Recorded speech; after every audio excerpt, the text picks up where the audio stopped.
Hello माछाको मलामीहरू आज चाहिँ बरुवा आइदिएको फर्स्ट सेकेन्ड थर्ड चोटि हो यो हैन।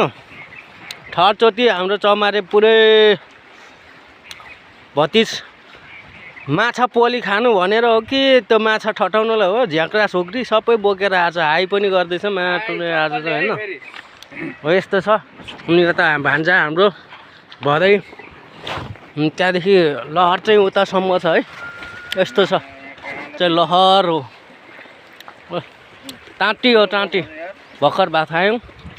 अब फेरि खोलातिर यसो चट्ट लगाएर माछा हेर्दै हेर्दै यसरी छ सबैतिर हैन।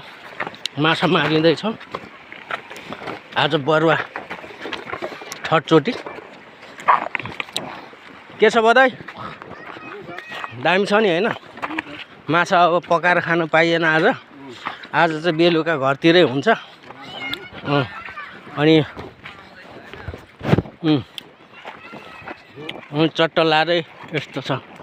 यता तिर्पलले टाँगी टाँगी माछा मारिरहेछ। हामी चाहिँ बिहानदेखि हिँडेको हैन।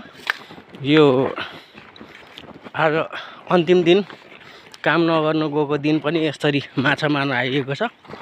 हिजो भोट हाल्न पाइएन। बस त्यही खुसीमा आज चाहिँ माछा हान्दिउँ न भनेर माछा अब भोट लिस्ट भएर के गर्नु नामै निस्केन छ हैन।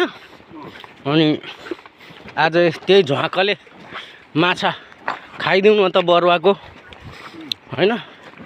यो तिरिनपाकै जोडेको बरुवा खोला हो यहाँ हाम्रो। अब बाबरी आउन लाग्यो। अब 2 मिनट हैन लगभग 5 मिनट जस्तो लाग्छ। माछा हेर्दै हेर्दै पनि गछौँ। 2 घुम्टी एउटा हो माछा छैन हैन। यसरी मारिराख्नु भएको छ हाम्रो दाजुभाइहरूले पनि। हामी पनि आइरहेका छौँ मार्नको लागि। तर हामीले चाहिँ 3-4 किलो मारिसकेको छौँ। माछा चाहिँ अन्तिम भिडियोमा मात्र देखाउँछ है त।